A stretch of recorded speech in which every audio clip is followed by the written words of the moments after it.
Halo semuanya, perkenalkan saya Samuel. Jadi pada hari ini saya akan menjelaskan tentang algoritma pengurutan atau sorting. Nah, jadi saya akan mengimplementasikannya di dalam codingan Python.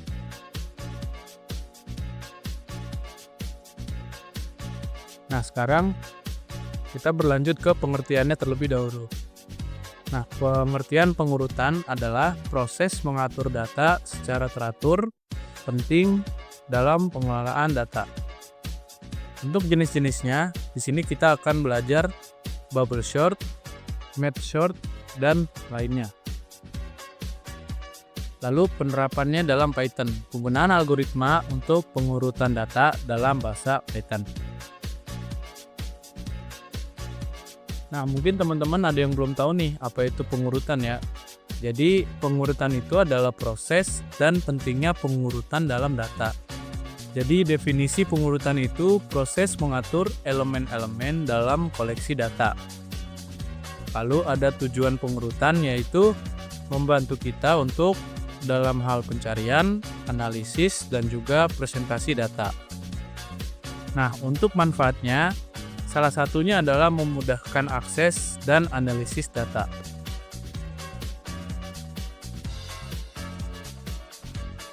Nah, lalu apa sih pentingnya algoritma pengurutan data? Jadi, kita bisa melakukan pencarian secara efisien. Karena data yang terurut mempermudah pencarian cepat seperti algoritma binary. Untuk pemrosesan data juga tak kalah pentingnya, yaitu pengurutan data menghemat waktu dalam pemrosesan berulang. Lalu ada presentasi data. Data yang terurut lebih mudah dipresentasikan secara terstruktur. Dan juga ada analisis statistik, yaitu memudahkan kita untuk melakukan perhitungan median, kuartil, dan juga nilai ekstrim. Dan yang terakhir ada penghapusan duplikat, yaitu memudahkan identifikasi dan penghapusan elemen duplikat. Nah, prinsip dasar algoritma. Di sini kita akan memahami konsep utama dalam algoritma sorting, yaitu komparasi dan penukaran, atau yang bisa disebut membandingkan elemen untuk menentukan urutan dan pertukarannya. Dan juga untuk stabilitas, yaitu mempertahankan urutan elemen dengan nilai yang sama. Dan juga ada efisiensi, yaitu efisien dalam penggunaan waktu dan ruang. Dan juga adaptif, yaitu memanfaatkan data hampir terurut untuk mengurangi komparasi.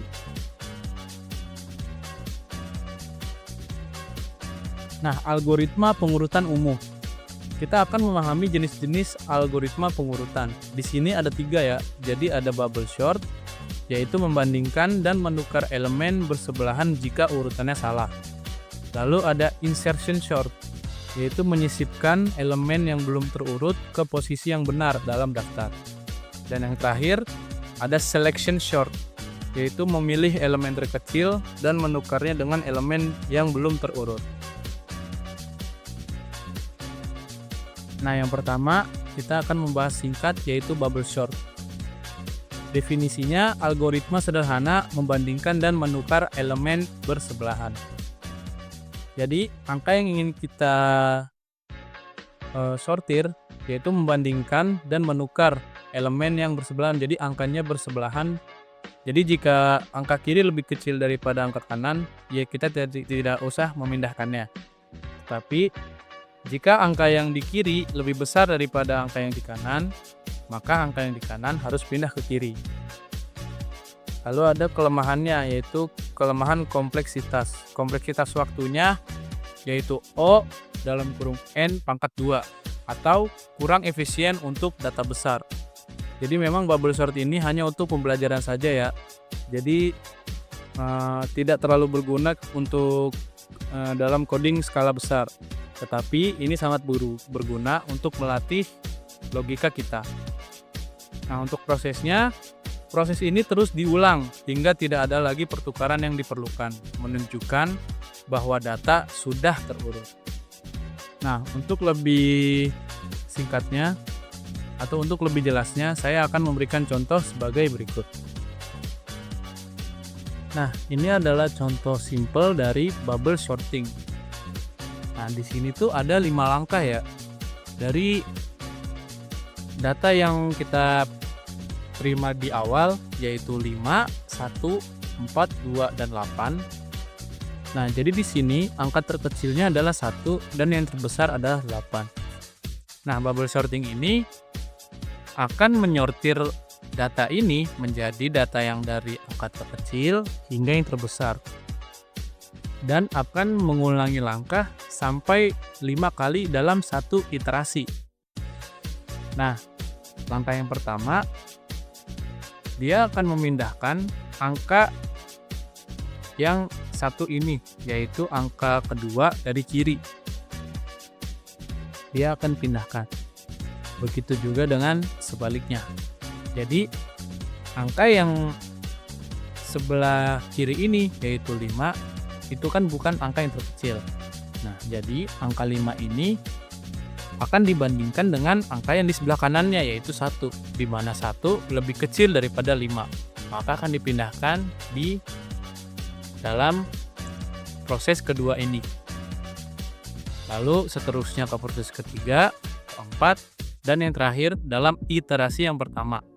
Nah, di iterasi pertama didapatkan angkanya adalah 1, 4, 2, 5, dan juga 8. Tetapi angka ini belum sepenuhnya terurut. Jadi dia akan melakukan iterasi kedua. Iterasi kedua sama saja dengan iterasi pertama. Tetapi jika angka dari kiri lebih kecil daripada angka di kanannya, maka tidak akan terjadi penukaran. Jadi akan tetap proses yang pertama. Nah, lalu proses yang kedua ini akan menukar angka yang sesudah 1, yaitu 4. Akan ditukar dengan 2, karena 2 lebih kecil daripada 4. Bisa kita lihat di proses ketiga sudah mulai terurut. Dan proses keempat sudah terurut juga. Dan proses kelima sudah terurut juga.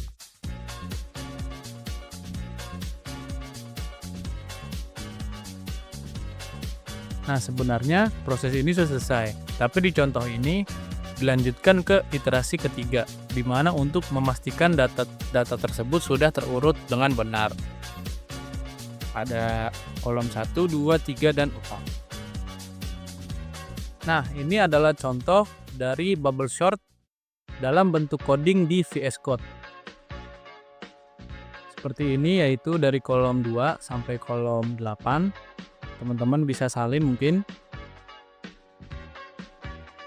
Nah, lalu kita akan running. Nah, untuk runningnya, data yang ada di kolom 12 ini akan terurut, yaitu 12, 11, 22, 25, 34, 64, dan juga 90.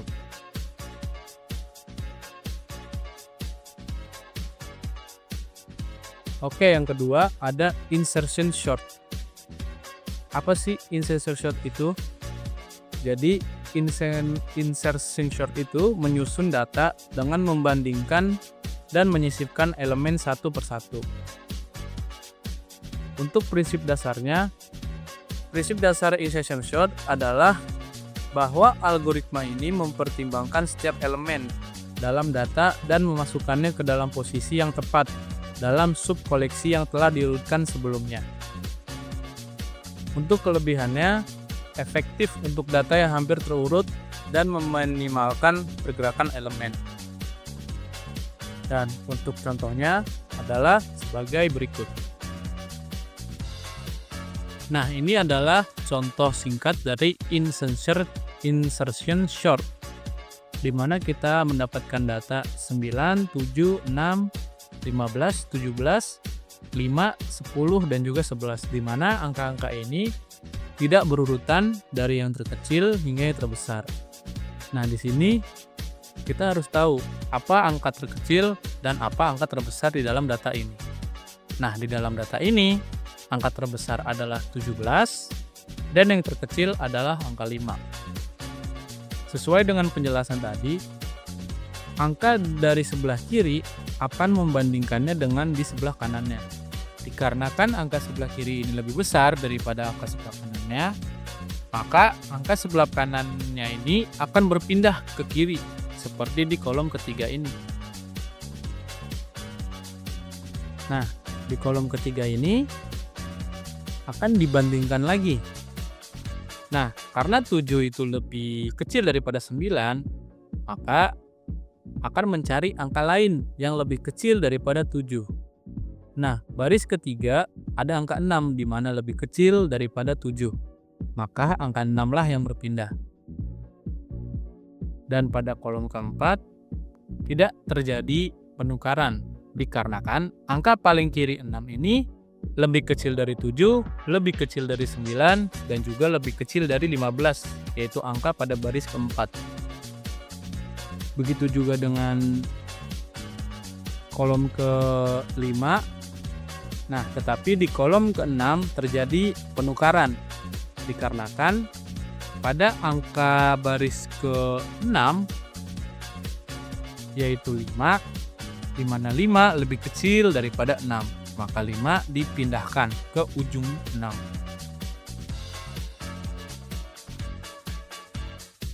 Nah, pada baris ke-7 terjadi penukaran kembali dikarenakan ada angka 10. Angka yang lebih kecil daripada 15, tetapi lebih besar dari 5, 6, 7, dan juga 9. Maka akan disisipkan di tengah-tengah 9 dan juga 15. Dan pada baris terakhir, angka terakhir pada kolom ini adalah 11. Tetapi 11 itu lebih kecil daripada 17 dan juga 15. Tetapi lebih besar daripada 5, 6, 7, 9, dan juga 10. Maka 11 disisipkan di antara 10 dan juga 15. Lalu pada baris terakhir kita bisa lihat angka sudah terurut. Dari angka yang terkecil yaitu 5 sampai angka terbesar yaitu 17. Nah, dan ini adalah contoh dari insertion short di dalam bentuk coding di VS Code. Seperti ini codingnya. Nah, sekarang akan saya running. Nah, ini adalah hasil dari insertion short, yaitu data yang tadinya acak ini menjadi berurutan dari yang terkecil hingga yang terbesar.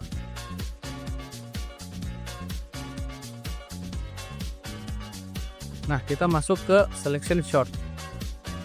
Konsep selection sort adalah algoritma yang memilih elemen terkecil dan menukarnya dengan elemen pertama dalam data. Dan untuk kelebihannya yaitu sederhana dan mudah dipahami, cocok untuk pengajaran dasar algoritma. Untuk kekurangannya kurang lebih sama dengan bubble sort, yaitu kurang efisien untuk data yang besar. Contoh proses pemilihannya yaitu proses mulai dari 12, 11, 24, 22, 27 hingga data terurut. Nah, untuk lebih jelasnya, berikut adalah contoh dari selection sort. Berikut adalah contoh dari selection sort, di mana selection sort ini bisa dikatakan versi lebih mudahnya dibandingkan bubble sort dan juga insertion sort. Di sini kita diberi data 29, 72, 98, 13, 87, 66, 52, 51, dan juga 36. Seperti biasa, pertama-tama kita harus mengetahui yang terkecil dan juga yang terbesar. Di mana yang terkecil adalah 13 dan yang terbesar adalah 98. Lalu di kolom yang kedua, karena angka 13 itu yang paling kecil, maka di kolom kedua langsung dipindahkan ke sebelah kiri angka 13-nya. Dikarenakan angka sebelah kiri itu 29. Nah, tetapi angka 13 dan 29 itu seperti bertukar tempat. Walaupun 29 lebih kecil daripada 98 dan 72, dikarenakan bertukar tempat, maka 29 berada di depan 72 dan juga 98. Oke, di baris ketiga, di baris kedua, 13 sudah angka yang terpaling kecil, maka ada di sebelah kiri. Tetapi habis angka 13, ada angka 72. Di mana setelah kita cari di baris kedua ini, angka yang lebih besar dari 13 tetapi lebih kecil daripada 72 ada 29. Angka terkecil kedua. Begitu juga dengan seterusnya. Jadi selection sort ini bisa dikatakan langsung mengurutkan, tetapi dibagi dalam baris-baris. Jadi pada tiap baris itu kita harus menemukan angka yang paling kecil. Seperti pada baris kedua ini, angka 13 adalah yang paling kecil. Nah, angka kedua atau baris kedua, karena kita sudah mendapatkan 13 sebagai angka terkecil, maka di baris ketiga ini kita harus cari lagi yang paling kecil, yaitu 29. Pada baris keempat kita bisa lihat sudah beratur dan seterusnya.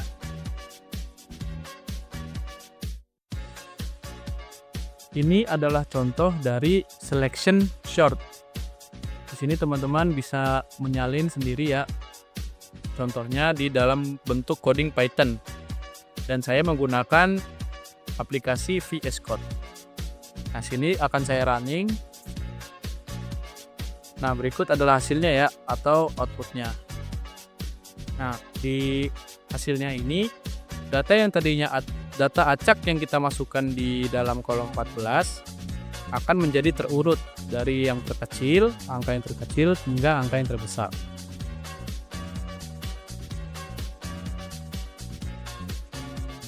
Nah, kita masuk ke kesimpulannya.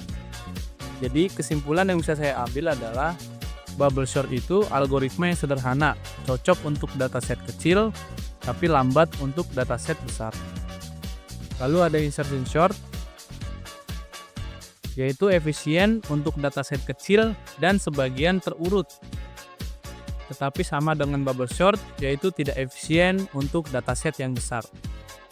Lalu ada selection sort, yaitu mudah diimplementasikan atau mudah dipahami. Dan kekurangannya adalah sama seperti dua yang lainnya, yaitu insertion sort dan juga bubble sort, yaitu kurang efisien pada dataset besar. Jadi memang ketiga pengurutan ini tuh memiliki kelemahan yang cukup sama, yaitu tidak efisien untuk dataset yang besar. Tetapi dalam pembelajaran algoritma dan juga logika, ini sangat penting karena bisa melatih kita supaya menjadi logika yang lebih jelas, atau kita bisa memahami suatu pengurutan dengan lebih jelas lagi. Dan yang terakhir, kita harus memilih algoritma. Karena penting memilih algoritma sesuai kebutuhan dan juga karakteristik data. Nah, sekian penjelasan singkat mengenai sorting dari saya. Terima kasih yang telah menonton. Sampai jumpa di video selanjutnya.